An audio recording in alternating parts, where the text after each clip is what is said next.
Alors donc, je vous souhaite toute la bienvenue sur ce stand d'énergie 2050 et à l'occasion de cette table ronde, qui sera donc la dernière table ronde organisée par Énergie 2050 ici au Grand Palais et qui porte sur le thème des effets du changement climatique sur les migrations et le travail forcé. Donc comme en discutant tout à l'heure avant, on disait la vraie originalité de cette table ronde, c'est la partie travail forcé. La partie changement climatique et migration, on a quand même pas mal de connaissances dessus et d'informations. Mais cette partie qui vient derrière, qui est peut-être plus une partie micro, là on a beaucoup moins d'informations, donc on va être très intéressé par ce que vous avez à nous raconter. Un petit mot peut-être sur Énergie 2050. Donc on est une ONG basée en France, qui a 5 ans, et qui travaille avec une trentaine de pays dans le monde. Je dirais la caractéristique de nos travaux, c'est de travailler principalement sur les questions de développement, mais d'aborder ces questions de développement de façon systémique. Tout à l'heure, on parlait de construction de ponts entre acteurs. Bien, nous, on construit des ponts aussi entre secteurs, entre acteurs, entre territoires. Donc, je dirais le point commun de toutes les interventions d'Énergie 2050, quel que soit le niveau, c'est de mettre l'accent sur ces aspects-là. Donc les interrelations entre secteurs, entre acteurs, et les conséquences d'une décision dans un secteur sur les autres secteurs ou les autres acteurs, et les effets en cascade intersectoriels. Donc on a une approche très transversale et très pluridisciplinaire. Donc à la fois économique, à la fois aussi environnementale, bien entendu, et sociale. Alors pour le coup, avec cette table ronde, on va plutôt être dans le côté social, pour essayer de raccrocher la partie, le sujet de cette table ronde avec ce que Énergie 2050 fait. Je vais citer quelques exemples d'activités qu'on a. Le premier, je le disais tout à l'heure, on a accompagné 7 pays dans la préparation de leur CPDN. 7 pays africains. Les CPDN, si tout le monde sait ce que c'est, je ne précise pas. Vous savez tous ce que c'est? Vous savez tous ce que c'est? C'est ces fameux documents que les pays ont préparés, tous les pays du monde ont préparés et ont fourni à la conférence au changement climatique, dans lesquels ils expliquent combien ils pensent pouvoir réduire leurs émissions de gaz à effet de serre d'ici 2030 et qu'est-ce qu'ils pensent faire pour s'adapter au changement climatique. Donc on a accompagné 7 pays africains dans la préparation de ces documents. Et je pense qu'aucun d'entre eux n'a pas cité dans les impacts du changement climatique et les conséquences observées ou potentielles cette question des migrations internes au pays, d'une part, et internationales ensuite. Alors, pour Énergie 2050, c'est presque aussi un cas d'école parce que comme on aborde les choses de façon très systémique et qu'on sait quelque part que les impacts du changement climatique, le premier secteur qui est touché, c'est l'agriculture. Et qu'au bout d'une année, 2 années, 3 années de suite, les agriculteurs qui rencontrent des difficultés pour des raisons de sécheresse, pour des raisons de fléaux divers et variés, sont amenés, non pas par souhait, mais du fait qu'ils sont impactés dans leur intégrité physique, s'ils restent dans les campagnes, ils sont amenés à migrer. Et ils migrent vers les villes. On a pas mal d'activités aussi qui s'occupent des questions de développement urbain. Et donc on ne peut pas détacher les questions d'agriculture et de développement urbain dans les pays en développement. Parce que les gens arrivent et alimentent en particulier tous les territoires d'habitat insalubre autour des villes. D'autre part, on travaille avec plusieurs initiatives concernant la RSE, donc la responsabilité sociétale des entreprises. Et là, on est bien directement sur le volet social des questions de RSE, avec cette question de travail forcé. Et enfin, je dirais que comme on a aussi des programmes d'économie verte qui intègrent la plupart du temps des discussions sur les questions de RSE, on ne peut pas oublier de mentionner que dans l'économie verte, quand on parle d'emploi, ce qui est bien mentionné ou bien stipulé dans l'ensemble des documents qu'on peut lire ou des comptes rendus de discussion, c'est que les emplois qu'on veut créer avec l'économie verte, ce sont des emplois décents.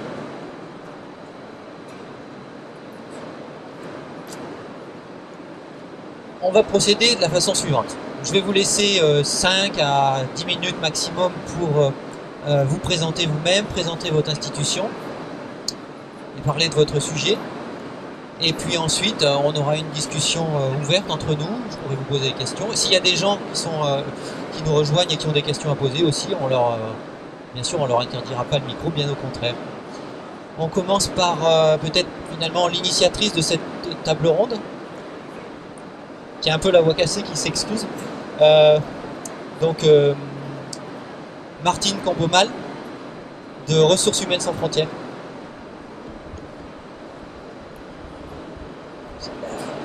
La voix cassée et le coup de cassé. Alors, Ressources Humaines Sans Frontières, c'est une ONG que j'ai créée en 2006, il va y avoir 10 ans. Et l'objectif, c'est d'améliorer les droits de l'homme au travail dans la chaîne de sous-traitance. On a parlé de RSE tout à l'heure. C'est pour éviter ce qu'on appelle le greenwashing dans la RSE. Et je me suis focalisée sur la relation au sous-traitant et dans la relation au sous-traitant le social et la chaîne de sous-traitance. Donc on essaie de voir tout à l'heure de la chaîne de sous-traitance comment on peut améliorer les droits de l'homme au travail. On dit aux donneurs d'ordre, vous avez des droits, donc c'est vrai qu'on peut faire des circuits courts, on a des projets là-dessus, mais on ne va pas remettre en cause l'économie, mais au bout de la chaîne, il y a des hommes, ils ont des droits qui sont reconnus par le droit international, et c'est pas parce qu'ils les réclament pas qu'ils n'ont pas de droits. Et en plus, ils ne vous connaissent pas, vous ne les connaissez pas, mais ils travaillent pour vous. Et on essaie de travailler de façon pragmatique pour améliorer ces droits de l'homme au travail. Donc on jette des ponts entre des organisations qui ne se parlent pas forcément. Par exemple, on vit dans une entreprise en Chine depuis 2 ans pour améliorer concrètement les conditions de travail. Donc suite à ça, à force de visiter des entreprises, dans certains pays, on s'est aperçu que le travail forcé, qui est défini par la Convention 29, mais qui se mesure par certains indicateurs, et qu'on peut résumer par le confinement, la contrainte, l'isolement, l'absence d'autonomie. Et sinon, la définition est un peu... Vous allez en parler sûrement. Voilà, donc je vous laisse la parole. Mais nous, concrètement, c'est comment on l'identifie dans les entreprises. Et actuellement, il y a des audits, c'est-à-dire des audits de conformité, et qui identifient le travail forcé quand des salariés font des heures supplémentaires non obligatoires, ou qui n'identifient pas du tout parce qu'ils ne connaissent pas la définition, et c'est ça qu'on est en train de combattre. Suite à cette absence de ce qu'on a identifié comme une absence de connaissance, une absence de la part des donneurs d'ordre, de la part des entreprises, des auditeurs, on a travaillé là-dessus. On a voulu alerter et on a lancé un concours de dessin auprès de tous les dessinateurs du monde entier au travers de Plantu et de Cartooning for Peace. Et on leur a demandé de dessiner ces premiers indicateurs. Comme Plantu était là, évidemment, on n'a eu que des professionnels, 46 pays, 300 dessins. Et nous avons décidé d'en faire une exposition et un petit livre pour alerter de façon un peu plus simple, avec juridiquement quelque chose qui serait incompréhensible. Voilà.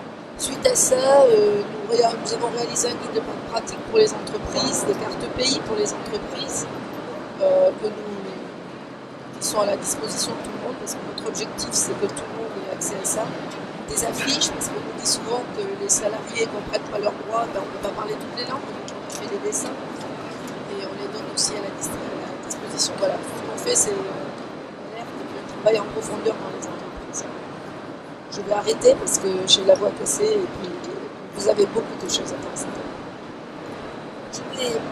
Alors, autour de moi, on a voulu une table ronde assez complémentaire.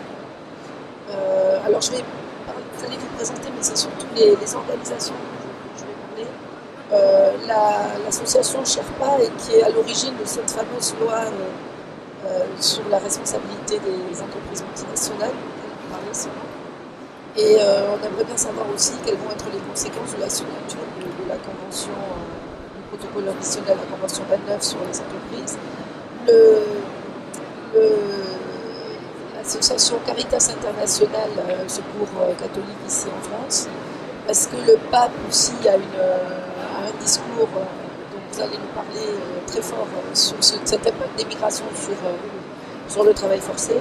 Et puis le comité contre l'esclavage moderne, voilà. Non mais je sais. Voilà. Alors je n'ai pas fait le lien avec les migrations, je suis désolée. Ce que l'on voit et que j'ai encore vu au Panama la semaine dernière, c'est que le changement climatique impulse des migrations qui se superposent aux autres migrations. C'est-à-dire qu'on a les migrations politiques, les migrations dues à la guerre, les migrations économiques, et en plus il y a ces migrations climatiques. Et plus il y a de migrations, et dans des pays où il n'y a pas forcément de loi pour les protéger, surtout les agences d'intérim qui vont les employer, plus on a des conséquences sur les conditions de travail. Donc c'est pour ça qu'il y a un lien entre cette migration et le travail forcé.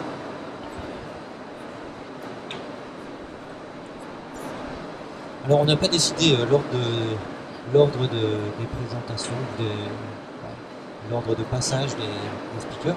Est-ce que l'une d'entre vous est volontaire pour parler dans la foulée, pour se présenter On y va ?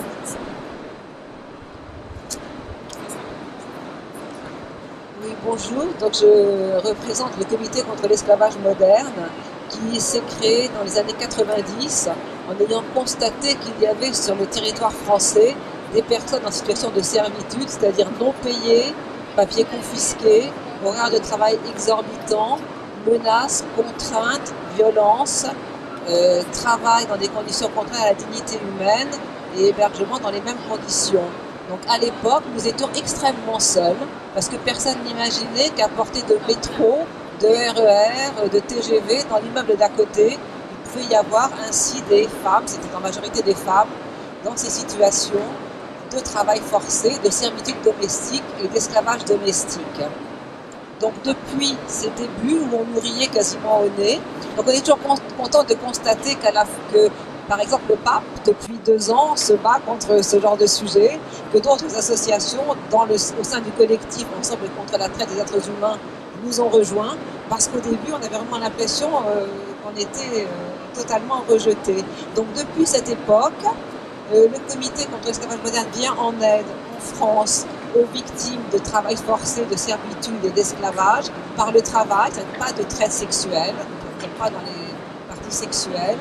Nous avons aidé plus de 700 personnes, pris en charge plus de 700 personnes, accompagné plus de 200 procès, jusque devant la Cour européenne des droits de l'homme, où la France a été condamnée par 2 fois dans des affaires d'esclavage domestique, une première fois en 2005, une deuxième fois en 2012, et c'est notamment en raison de ces condamnations que la loi française a changé en août 2013 et que l'esclavage, le travail forcé, la servitude sont entrés dans le code pénal français et sont devenus donc des infractions et des crimes que l'on peut punir, puisqu'avant, on devait prendre des infractions collatérales pour arriver à faire condamner les personnes à des peines qui étaient souvent ridicules, qui pouvaient par exemple en 2010, une personne qui a été 30 ans en servitude, Sénégal, Espagne et France, traite des êtres humains a été reconnu par la loi et les patrons ont été condamnés à 1 an de prison avec sursis. Donc, ce qui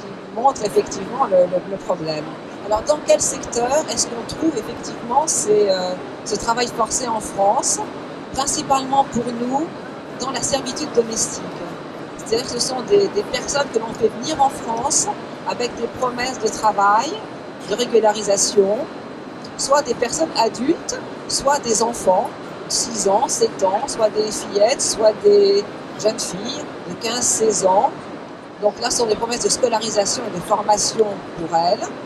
Et quand elles arrivent, elles se retrouvent enfermées, papiers confisqués, à s'occuper du travail domestique ménager pour des familles souvent importantes et sans jamais évidemment avoir accès à la moindre scolarisation, sans avoir de salaire et en subissant très souvent des mauvais traitements, puisqu'on a eu des affaires devant des cours d'assises pour torture et actes de barbarie.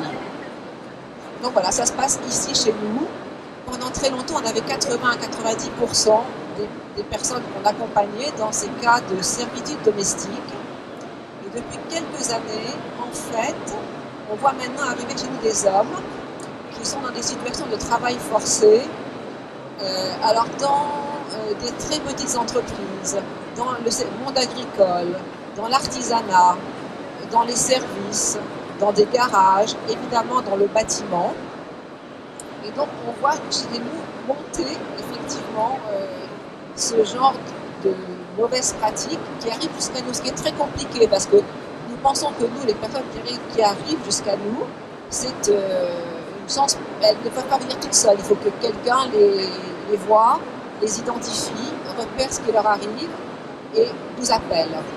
Donc on pense qu'on n'a même pas 10% des personnes concernées. Et donc la dernière affaire de travail forcé dont on a beaucoup parlé pour nous, c'est une affaire qui s'est passée dans la région Île-de-France de deux hommes qui étaient dans une toute petite entreprise qui fabriquait des appâts pour la pêche. Ils sont restés l'un 40 ans, l'autre 30 ans, en travaillant entre 50 et 70 heures par semaine, logés dans des conditions abominables, maltraités. C'est quelqu'un qui est arrivé dans cette entreprise et qui nous a appelés en disant il y a un problème. L'un d'entre eux avait même reçu un petit héritage et il a été spolié par ses patrons. Il y a eu un procès à Évry en 2014 où là il y a eu 4 ans de prison ferme pour le patron. Et donc cela existe, mais je pense que les migrations, puisque c'est quand même notre sujet, les migrations rendent les personnes extrêmement vulnérables. Et le socle de cet esclavage moderne, de ce travail forcé, c'est la vulnérabilité des personnes et la misère. Et donc aujourd'hui, on constate effectivement que des personnes arrivent et qu'elles n'ont aucune structure d'accueil et qu'étant à la fois sans papier, sans travail, elles sont évidemment beaucoup plus susceptibles que d'autres d'être des victimes des grillés de travail forcé.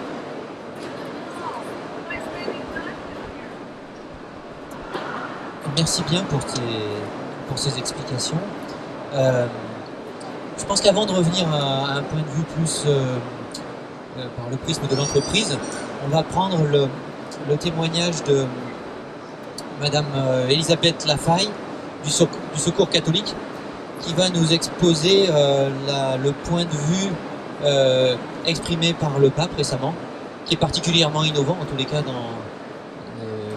oui, pour un pape, hein, c'est le premier pape à parler de cette façon et à prendre sincèrement et réellement en compte les questions de développement durable finalement dans son discours.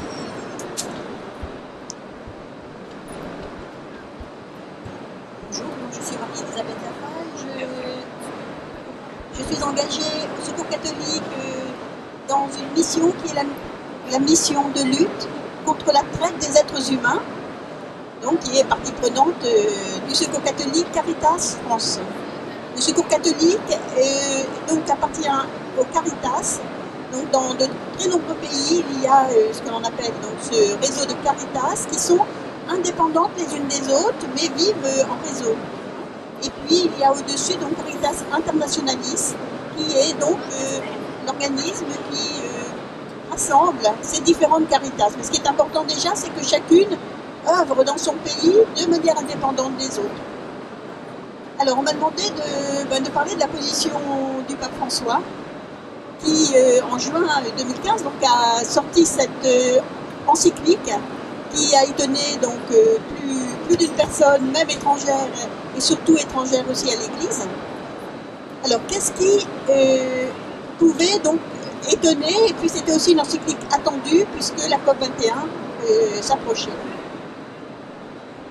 Alors, je voudrais dire quelque chose à propos du caractère novateur de cette encyclique. C'est en même temps la première encyclique du pape François qu'il a écrite de sa propre main, hein, puisqu'il en avait signé une, mais qui avait été écrite par son prédécesseur. Lorsque cette encyclique sort, le journal Le Monde titre par une réflexion qui est intéressante, qui dit « Pour l'Église, un demi-siècle d'apprentissage de l'écologie ». Alors je voudrais dire quand même que cette encyclique s'enracine dans des prises de position déjà anciennes, puisque l'Église avait déjà une parole sur l'écologie et son environnement, mais peut-être qu'il n'était pas aussi audible qu'elle n'est maintenant par la parole de ce pape argentin. Alors quel est le message important délivré par le pape? D'abord, il dit qu'il s'adresse à toute la famille humaine et il parle d'une écologie intégrale. Et dans les messages qui sont dits, il dit à un moment qu'une vraie approche écologique devient toujours une approche sociale. Donc il y a toujours ce lien très très étroit qui va être fait tout au long de l'encyclique. Et il souhaite proposer une écologie qui, dans ses différentes dimensions, incorpore la place spécifique de l'être humain dans ce monde et ses relations avec la réalité qui l'entoure. Et le pape dit, l'environnement, ça veut dire relation. Alors, dans ce cadre-là, puisque je travaille dans une mission de lutte contre la traite des êtres humains, j'ai été sensible à tout ce que le pape aussi signifie sur cette réalité de traite des êtres humains. Et il évoque justement la question des migrations en expliquant que nombreux sont ceux qui sont obligés d'émigrer avec une grande incertitude pour leur avenir, pour l'avenir de leurs enfants. Et il y a quelque chose donc il ajoute qui est très important, c'est que ces migrants ne sont pas reconnus comme réfugiés par les conventions internationales et qu'ils portent, dit-il, le poids de leur vie à la dérive sans aucune protection légale. Donc ça crée, on est là déjà dans un contexte pour ces hommes, ces femmes et ces enfants qui migrent. Il en appelle en fait aussi au sens de la responsabilité en disant en parlant de la perte de ce sens de responsabilité à l'égard de nos semblables, sur lequel se fonde toute société civile. Donc si on méconnaît ces faits, c'est une faute. Et alors, il s'en réfère aussi à l'image de François d'Assise, dont il a pris le nom, en disant, alors là je vais parler du terme de prédation, donc l'homme peut être prédateur, et il peut être prédateur sur l'environnement naturel, comme il peut l'être aussi sur les humains qui l'entourent. Et il parle, François, en disant que la pauvreté et l'austérité de Saint François n'étaient pas un ascétisme extérieur, mais quelque chose de plus radical, un renoncement à transformer la réalité en pur objet d'usage et de domination. Et ça nous fait rentrer justement dans ces catégories où, dans les cas de traite des êtres humains, l'humain devient une marchandise, un objet à vendre, donc n'a aucune possibilité de répondre en tant que sujet. Alors, il cite justement dans la traite des êtres humains le travail forcé, la criminalité. Alors, des criminalités, il les met au même plan en fait, comme le narcotrafic, il va englober donc une série de dysfonctionnements et il parle aussi d'ailleurs du commerce de diamants ensanglantés. Alors, ce que je voudrais dire aussi à propos de la traite des êtres humains, c'est que depuis le début de son pontificat, c'est une thématique qui revient très très souvent dans son discours.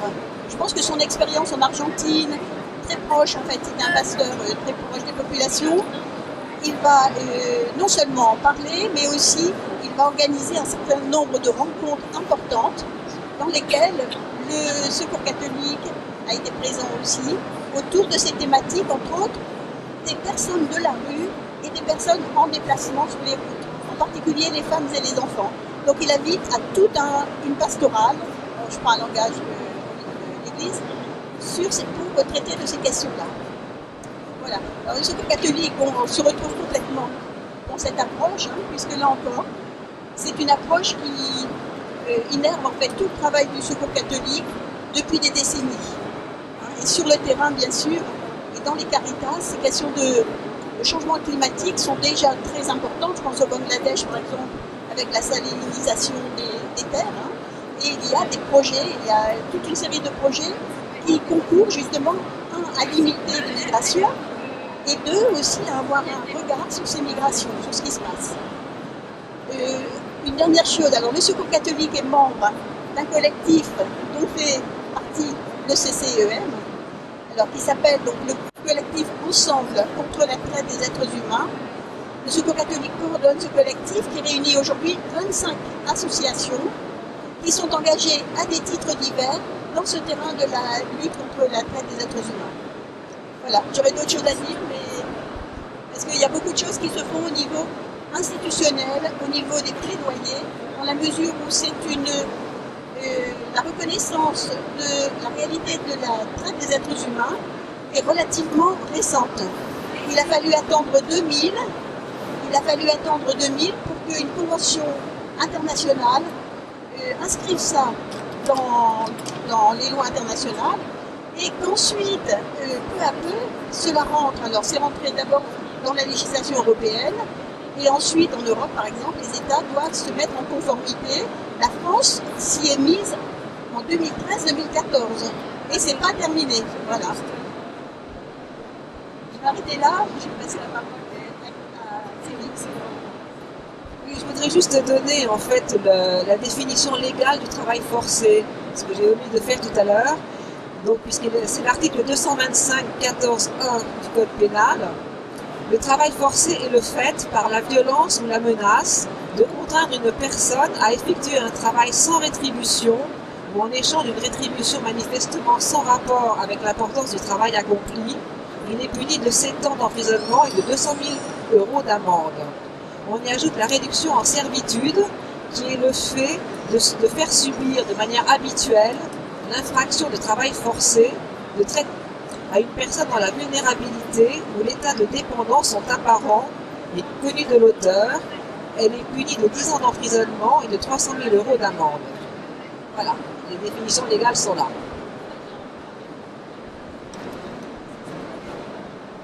Merci bien pour les définitions légales, merci aussi pour l'analyse et la restitution des positions du pape.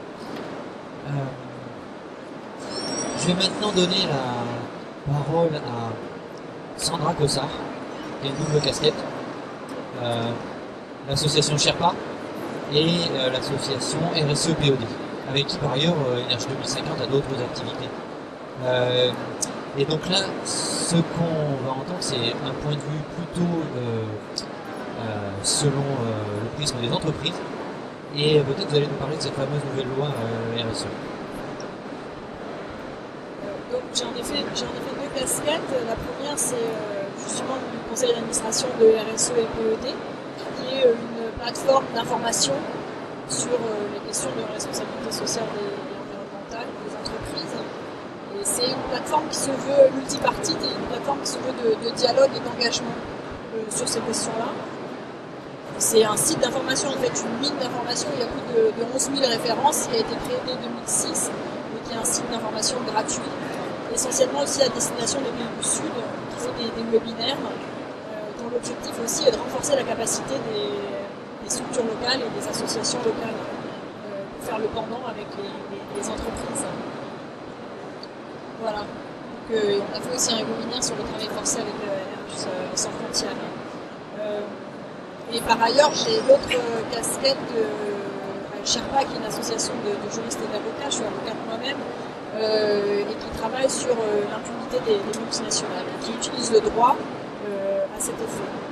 Donc, je ne vais pas revenir sur les questions de définition parce que c'est ce qu'on essaie d'utiliser en permanence. Là, vous les avez aussi sur les affiches de RH sans frontières. C'est essentiellement la contrainte, l'isolement et l'absence d'autonomie. Et ce qu'il faut remarquer quand on fait un travail légal, c'est que justement, on n'est plus tout à fait sur uniquement de la sensibilisation ou de l'information, ce que veut faire RSE et PED. Mais aussi une qualification juridique.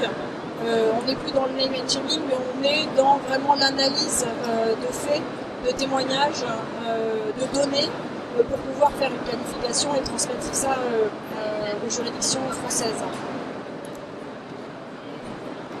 Donc le lien avec les migrations, c'est que évidemment l'absence justement de consentement, la contrainte et l'isolement, vous voyez, qui sont des caractéristiques aussi juridiques, vont aller s'accentuant avec les changements climatiques. Et nous, les deux dossiers qu'on a aussi au sein de l'association Sherpa, de plus en plus, ce sont des personnes vulnérables. Alors on est plus là-dessus, non pas sur des TPE ou des PME, on est vraiment sur des multinationales, mais qui utilisent justement la vulnérabilité de ces populations-là pour en tirer profit. Et c'est ce qu'on essaie de démontrer dans nos actions. Alors elles ne le font pas forcément toutes de façon volontaire ou sciemment, mais elles en tirent profit et notre volonté c'est d'attirer l'attention dessus pour que ce système en fait, de profitabilité cesse. Aujourd'hui, je pense que vous l'avez dit, il y a 21 millions de travailleurs forcés dans le monde, dont plus de a priori 50% en Asie, mais ça touche tous les pays. Et ça va aller augmentant, comme on l'a dit, avec les problèmes de changement climatique. Ce sont aussi surtout les populations vulnérables, comme on l'a dit, de femmes, d'enfants, de travailleurs migrants, et on en aura de plus en plus, avec les questions de sécheresse ou d'inondation. Des travailleurs aussi en situation irrégulière, comme vous l'avez entendu le CCEM. Les secteurs à risque, quels sont-ils? Ce sont les mines, les secteurs de la construction, l'agriculture, l'agroalimentaire, le tourisme. Et donc ce sont des secteurs qui doivent être conscients des difficultés pour pouvoir les identifier et prévenir les risques. Donc ça c'est la partie la plus importante, l'identification et la prévention des risques. Ils doivent mettre en œuvre des procédures, ces entreprises doivent mettre en œuvre des procédures de diligence raisonnables pour pouvoir éviter ces risques. Et ensuite, on doit pouvoir les réparer. Et c'est là que la casquette Sherpa revient, c'est qu'on ne peut pas s'en remettre uniquement à la bonne volonté des entreprises, ce qu'on a fait jusqu'à présent. Et là, on est un peu dans le temple quand même du greenwashing, donc je suis contente qu'on ait une table ronde d'ONG, parce qu'aujourd'hui, sur la COP21, on entend notamment les pouvoirs publics nous dire que seules les entreprises ou le secteur privé va apporter des solutions, ce qui paraît un peu paradoxal, voire ironique, quand on sait qu'ils sont aussi les premiers pollueurs. C'est un peu effrayant quand on est citoyen. Donc sur l'engagement de Sherpa, c'est de faire changer le cadre législatif pour pouvoir appréhender mieux la responsabilité des multinationales. Et leur responsabilité aujourd'hui, elle va de pair avec l'activité économique qui a changé. Aujourd'hui, c'est quoi un grand groupe multinational? Il opère, c'est la réalité économique aujourd'hui. Vous avez Total qui a plus de 900 filiales, sans parler des dizaines de milliers de sous-traitants. Mais il opère comme un groupe. Or, la réalité juridique est complètement différente. Elle est restée à des années, des dizaines d'années derrière. C'est-à-dire qu'on a deux fondamentaux en droit qui empêchent d'aller appréhender la responsabilité de la société mère. C'est l'autonomie de la personnalité morale et la responsabilité limitée. Donc ces 900 filiales dont je vous parlais, elles sont toutes autonomes indépendamment. Donc vous pouvez avoir une catastrophe dans un pays du Sud faite par une filiale, mais dont la décision a été initiée par la maison mère, vous ne pouvez pas aller rechercher la responsabilité de la maison mère du fait de la structure juridique du droit aujourd'hui, des cadres législatifs. Et c'est pour ça qu'on a été à l'initiative avec d'autres associations, notamment le CCFD et Amnesty, d'une proposition de loi sur le devoir de vigilance des entreprises multinationales pour les activités de leurs filiales et de leurs sous-traitantes. L'idée est enfin d'essayer aujourd'hui de pallier ce gap entre activité économique et réalité juridique et de faire en sorte qu'elles puissent prévenir les dommages, c'est quand même le plus important, la prévention, éviter en effet des drames comme ce qui s'est passé au Rana Plaza ou ce qui s'est passé la construction au Qatar, le travail forcé, pour revenir sur notre sujet. Et puis dans un deuxième article de cette proposition de loi, on est sur la réparation. Alors cette proposition de loi aujourd'hui, elle a été votée le 30 mars dernier à l'Assemblée nationale. Elle est passée au Sénat au mois de novembre. Elle a été évidemment rejetée parce que nous avons une majorité à droite au Sénat. Et que ça veut dire que c'est quoi une majorité à droite? C'est essentiellement qui est très sensible au lobby des entreprises. Et les entreprises aujourd'hui sont vent debout contre cette proposition de loi en disant que ça va tuer la compétitivité des entreprises françaises. Donc notre réponse est, est-ce à dire que la compétitivité des entreprises françaises repose sur la violation des droits? Ça nous paraît quand même un petit peu aberrant aujourd'hui en 2015 de pouvoir dire ça, surtout que ça pourrait être aussi un avantage compétitif d'être en avant de son temps, puisque la question n'est pas de savoir est-ce que les entreprises vont devoir être de plus en plus responsables. Oui, elles vont devoir l'être, et il y aura une responsabilité juridique, la question de savoir quand. Il y a en effet un mouvement international sur ce sujet-là, que ce soit les principes directeurs des Nations Unies, les principes directeurs de l'OCDE, l'ISO 26000, et puis aujourd'hui des avancées différentes, notamment en France avec cette proposition de loi. Donc nous, on est vraiment derrière cette proposition de loi pour qu'on puisse avoir un vrai cadre juridique et que les populations vulnérables puissent venir devant les juridictions françaises quand il s'agit d'entreprises françaises qui opèrent à l'autre bout du monde et qui ont violé leurs droits. Voilà, donc on a bon espoir qu'on puisse récupérer une date prochainement pour que la proposition de loi revienne devant l'Assemblée nationale. Mais en effet, il y a un lobby très fort des entreprises contre cette proposition de loi qui, elle encore, suggère de n'être que dans le volontaire et d'attendre leur bonne pratique, les normes volontaires, ce qu'on appelle le droit nous. Et pour finir, je vais vous donner un exemple aussi d'action qu'on a menée Sherpa. Nous avons déposé plainte justement sur le fondement de travail forcé et réduction en servitude contre l'entreprise Vinci au mois de mars de cette année pour travail forcé au Qatar, notamment sur les chantiers de la Coupe du Monde au Qatar. Il faut savoir que depuis, nous avons 5 plaintes en diffamation contre Sherpa de la part de cette entreprise-là. 5 plaintes en diffamation. C'est une façon aussi pour les entreprises, de tuer la moindre petite organisation qui essaye de dénoncer des faits, au lieu de se défendre et d'essayer de montrer ce qui se passe réellement sur le terrain. Ils vont attaquer l'association qui met en lumière les problèmes sur le terrain. Je trouve ça aussi un peu symptomatique de la situation aujourd'hui. Et encore, nous ne risquons pas pour notre vie, contrairement à beaucoup d'avocats ou de populations victimes que nous défendons. Et enfin, sur cette plainte contre Vinci, nous avons eu l'ouverture d'une enquête préliminaire. Donc on a bon espoir que la justice se mette enfin à regarder ce qui se passe dans les chaînes de sous-traitance des entreprises françaises. Merci pour ce témoignage des activités à la fois finalement de Sherpa et de RSE PME. PED. PME. Et même en l'occurrence plutôt pas les PME que les PME. Est-ce que, avant que je pose peut-être, de toute façon les témoignages que vous avez apportés suscitent tout un tas de questions. Est-ce que vous voulez rajouter quelque chose peut-être avant de partir, parce que je sais que vous deviez partir? Oui, je veux bien rajouter au niveau des crises, de la définition actuellement des crises humanitaires. Enfin, il y a une attention dans le réseau associatif qui travaille sur la traite des êtres humains au risque dans toutes les crises humanitaires, alors qu'elles soient liées à la guerre, mais aussi aux situations de post-conflit, des crises naturelles, enfin des catastrophes naturelles ou les migrations donc environnementales, d'avoir une attention très très poussée à la question de la traite des êtres humains, parce qu'elle est toujours, en fait, elle est toujours sous-jacente et elle était soit tenue, enfin on ne la voyait pas. Alors aujourd'hui, il y a donc des études qui ont été menées. En particulier donc, par l'organisme des migrations internationales, aussi donc, par un travail des Caritas euro-méditerranéennes pour analyser comment ce type de crise engendre toujours des problèmes de traite des êtres humains et au lieu de ne penser devant ces crises qu'à des réponses matérielles, donc de première urgence, pour l'hébergement, etc., enfin des UNED, aussi avoir toujours donc,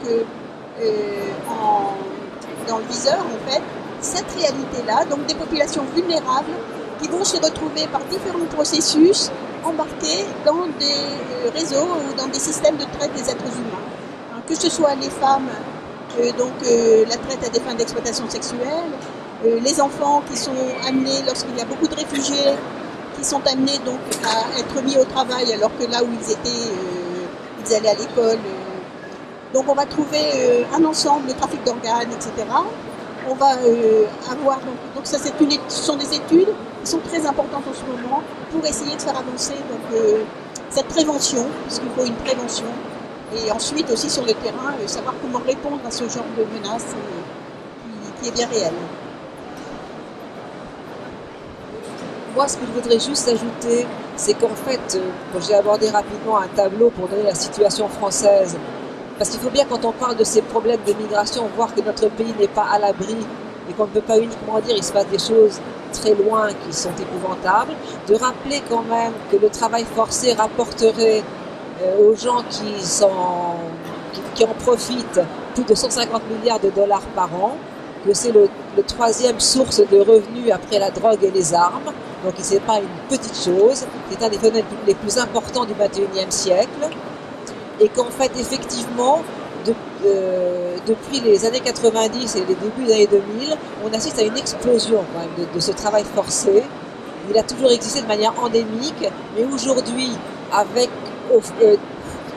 autrefois, quand il existait une traite négrière, qu'on amenait des gens d'Afrique vers l'Amérique, vers le Brésil, vers les Antilles, en fait, ils étaient là pour faire de la canne à sucre, pour faire du sucre pour les pays européens qui attendaient, qui voulaient du sucre.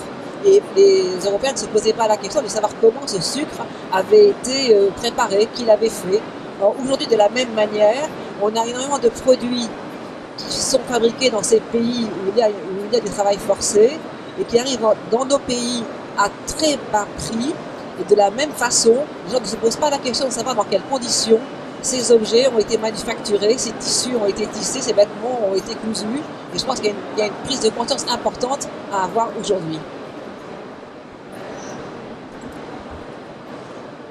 Ce que je voulais rajouter pour les entreprises, moi ce qui m'intéresse aussi, c'est les salariés qui arrivent tout à fait en situation légale par l'intermédiaire d'agents dans des entreprises, ce qui arrange tout le monde. Le problème, c'est que c'est des situations, enfin, l'origine est légale, les personnes ne veulent payer les agences d'intérim. C'est un peu comme si vous demandiez à embaucher 50 ouvriers et que vous demandez aux ouvriers de payer les agences d'intérim. Donc c'est de 1 à 3 ans de salaire, du coup ils font des heures supplémentaires énormes pour pouvoir rembourser cette dette, ce qui s'apparente à la contrainte. Et ça arrange tout le monde et personne ne veut payer ses agences d'intérim. C'est vraiment un problème que l'on rencontre dans toutes les entreprises sous-traitantes, par exemple en Malaisie, et que je connais en Malaisie ou à Taïwan. Et ce que je voudrais dire aussi, c'est que ces ouvriers qui arrivent en situation légale sont en situation illégale parce qu'on leur enlève les papiers. Évidemment, ils ont tellement de dettes à rembourser qu'on leur enlève les papiers, donc ils ne peuvent plus sortir parce qu'ils sont en situation illégale. Et ce qui s'est passé en Malaisie récemment, c'est qu'on a voulu légaliser ces personnes alors qu'elles étaient arrivées en situation légale et qu'elles ont payé pour ça. Et la responsabilité était donnée aux agences d'intérim elles-mêmes, celles qui avaient prêté les papiers d'identité. Donc par exemple, cette exposition et ce travail, on l'a fait avec l'association Tenaganita, qui est le prix Nobel alternatif de la paix, et qui malheureusement est décédé, n'est pas là aujourd'hui, aurait dû être là aujourd'hui. Merci bien. Alors, il y a un élément qui m'a interpellé dans ce que vous avez exposé, c'est que les entreprises s'opposent à cette législation en France en avançant l'argument du problème de compétitivité. C'est le même argument qui est avancé pour les législations environnementales quand elles sont proposées au niveau national. Et c'est, par exemple, dans le cas du changement climatique, c'est pour ça qu'on cherche un accord mondial, de façon à ce que l'effort soit réellement effectué partout. Et si tout le monde effectue l'effort, il n'y a plus de problème de compétitivité parce que tout le monde est à peu près à la même enseigne partout dans le monde. Donc je me posais la question de savoir si au niveau mondial, pour cette question, puisque c'est un problème global, quoi. Enfin, c'est un problème qui est venu avec la globalisation manifestement, avec la mondialisation, comme un tas de problèmes environnementaux qui sont venus aussi avec la globalisation et qui sont globaux pour le coup, quoi. Est-ce qu'il y a des initiatives ou des mouvements au niveau mondial pour justement avancer vers un accord mondial de façon à ce qu'on règle cette question sans que les entreprises viennent dire il y a un problème de compétitivité? Oui, c'est très intéressant. Il y a en effet des initiatives au niveau européen et mondial. Il y a notamment l'initiative de l'ONU d'établir un traité contraignant. Il y a une résolution du Conseil des droits de l'homme de juin dernier, de juin 2015, à l'initiative de l'Équateur et de l'Afrique du Sud, qui propose d'établir un traité contraignant pour les entreprises sur ces questions de droits humains. Il se trouve que l'Union européenne a voté contre cette initiative. Donc c'est aussi aux pays de l'Union européenne, et notamment à la société civile de ces pays-là, de faire pression pour que l'Union européenne revienne à la table des négociations. C'est ce que nous avons fait en France, et la France est désormais juste observateur. Donc elle a quand même fait un pas, puisqu'on nous dit en effet qu'on ne veut pas réguler au niveau français, qu'il faut le faire au minimum au niveau européen. Quand on essaie de le faire au niveau européen ou au niveau international, on nous dit ah non, pas comme ça, pas dans ces conditions, etc. Vous voyez, donc c'est toujours en fait la même rengaine, que finalement ils ne veulent pas de régulation, quel que soit le niveau. Et comme on sait que si ça ne se fait pas dans un pays d'abord, on n'y arrivera pas au niveau européen d'un coup. On n'y arrivera pas au niveau mondial parce qu'il faut une impulsion. Ça s'est fait sur le reporting extra-financier. Vous savez, ce rapport que les entreprises doivent faire. La France a été pionnière en 2001. Puis après, nous avons révisé ça lors du Grenelle de l'environnement. À l'époque, les entreprises disaient la même chose. Les entreprises françaises vont mourir, la compétitivité. Bon, finalement, on a été pionniers quelques années, puis finalement, ça a été suivi par d'autres pays européens. Et aujourd'hui, il y a une directive qui date d'octobre 2014, grâce notamment à l'initiative française. C'est exactement ce qu'on dit sur cette question de droits humains. On doit être en avance, peut-être de quelques mois, peut-être de quelques années. Mais il y a d'autres pays qui font le même chemin. Il y a une initiative populaire en Suisse qui essaye d'imposer aussi un devoir de vigilance. Il y a eu différents actes législatifs en Angleterre, notamment le UK Bribery Act et le UK Modern Slavery. Donc les choses bougent. Il ne faut pas attendre que les autres avancent pour que nous-mêmes nous avancions. Et puis par ailleurs, nous avons aussi bon nombre de très grosses multinationales en France. Donc la France a une responsabilité. N'attendons pas que les petits pays bougent pour le faire. Mon propos n'était pas de dire n'attendons pas que les autres bougent pour le faire. Mon propos était de dire est-ce que pour aller plus vite, il y a un mouvement au niveau international qui va dans le même sens, mais en particulier dans les groupes. Des mouvements convergents, d'accord. Alors, il y a un autre élément dont vous aviez parlé et qui a été mentionné ici, c'est le reporting. Le reporting extra-financier, ça marche avec les indicateurs. Et vous avez parlé d'indicateurs. Et le reporting extra-financier, il est aussi destiné aux investisseurs et voire aux citoyens. Parce que comme vous disiez tout à l'heure, peut-être que, sans le savoir, quand j'achète ce téléphone mobile, je finance l'exploitation inhumaine d'autres êtres humains par des entités ou des institutions ou des acteurs malveillants. Il n'y a pas de peut-être, bon. C'est réjouissant. Ce que je voulais dire, c'est que on le voit quand même, on observe que quand une entreprise se comporte mal, qu'elle est montrée du doigt médiatiquement, il y a un impact assez rapide sur le cours de ses actions en bourse, quand c'est une multinationale par exemple, et qu'il peut y avoir donc une sorte d'intérêt pour l'entreprise à ne pas se comporter comme ça. Alors c'est ce que vous disiez, il y a un intérêt pour l'entreprise à ne pas se comporter comme ça. Alors pourquoi elle refuse une législation puisqu'il y a un intérêt derrière, quoi. Alors ma question elle porte là-dessus. Justement, vous disiez, vous aviez déjà un élément de réponse.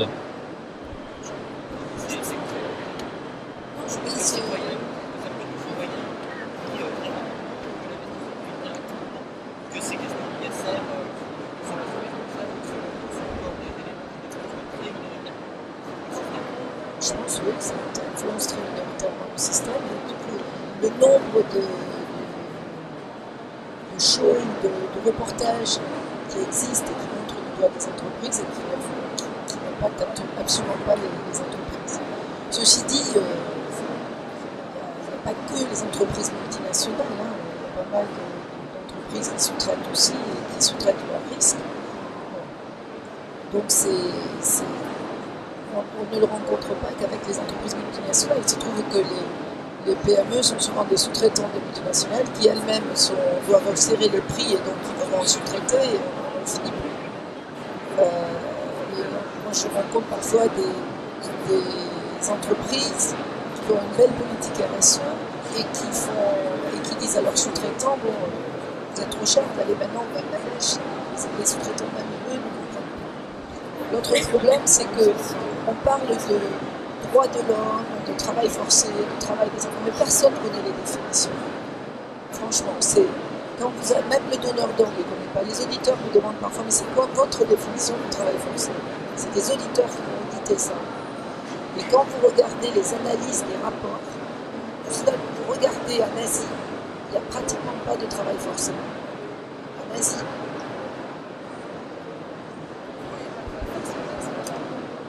Parce qu'ils ne savent pas l'évaluer.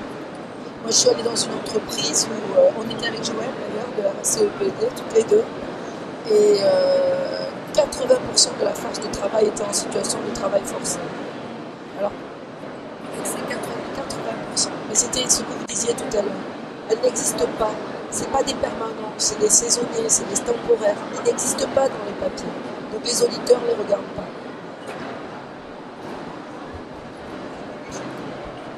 Vous vouliez rajouter quelque chose sur ces éléments d'ISR ou d'effet de cette question d'ISR ou d'informations quand même que le citoyen a de plus en plus sur l'ensemble de la filière? Je pense que si on veut rajouter une note positive un petit peu dans ce tableau très noir, c'est que en effet, il y a de plus en plus d'intérêt de la part des investisseurs de regarder ce que font les entreprises dans lesquelles ils investissent. On l'a vu notamment pour notre action contre Vinci. Donc on peut espérer que par de la sensibilisation et de l'information et puis des pressions aussi politiques et un changement de cadre législatif, les entreprises vont de plus en plus regarder. Mais aujourd'hui, en effet, l'ISR représente une part extrêmement petite. Et donc c'est pas ça qui fait bouger. Aujourd'hui, en effet, c'est le retour sur investissement, les dividendes, et c'est essentiellement encore l'actionnariat qui mène la danse, plus que les critères éthiques ou environnementaux que pourraient suivre les entreprises. Donc, voilà, moi, je pense que comme dans les problèmes environnementaux, il faut que les citoyens eux-mêmes soient conscients de ces questions et les prennent en main. C'est-à-dire qu'aux États-Unis, quand effectivement la marque à la pomme, on s'est rendu compte qu'ils faisaient faire leur iPhone à Foxconn en Chine, avec du travail forcé, quasiment du travail esclave, il y a un mouvement aux États-Unis très fort contre le boycott de ces produits. Et donc très rapidement, Apple a changé les conditions de travail des gens qui faisaient leur iPhone. Et je pense qu'on ne peut pas dire que c'est uniquement les grandes entreprises, uniquement la législation. Il faut que les gens eux-mêmes s'engagent, soit auprès des victimes, soit en regardant que les produits qu'ils achètent ne sont pas des produits issus d'un travail esclave, en demandant des comptes aux entreprises qui ont leur siège en France, parce que c'est auprès d'eux qu'ils peuvent agir. Mais on ne peut pas dire simplement que c'est un grand problème mondial et globalisant. Il faut que chacun prenne conscience qu'il peut agir dans cette problématique. Juste avant pour finir, pour que le citoyen puisse agir, il faut qu'il ait l'information. Or, quand vous allez sur le site des entreprises, notamment des grandes multinationales, des entreprises du CAC 40 en France, vous regardez leur déclaration éthique et leur code de bonne conduite, qu'est-ce qu'on y voit? Limite des déclarations de Nicolas Hulot sur comment ils respectent les droits de l'homme et le climat. Donc l'information, elle doit passer aussi. Et on doit pouvoir faire en sorte que ce que disent les entreprises dans leur code éthique soit conforme à ce qu'elles font. C'est ce qu'on a essayé de démontrer aussi dans une des actions qu'on a faites, en montrant que Auchan faisait de la publicité mensongère dans une action où on est en cours là, de démontrer qu'il était présent au Rana Plaza. D'accord. Est-ce que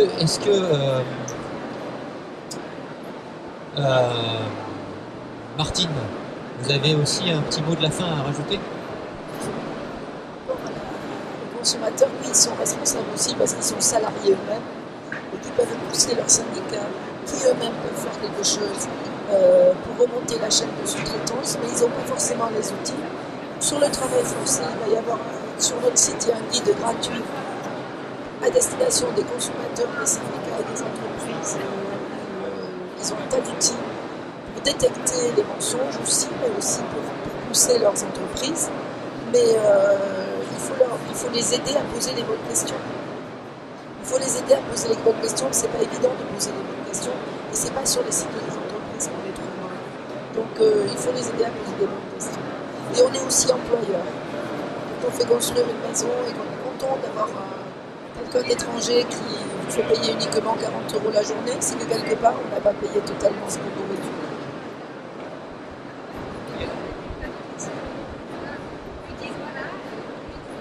Eh bien, il me reste à vous remercier pour être venu et pour les échanges qu'on a eus.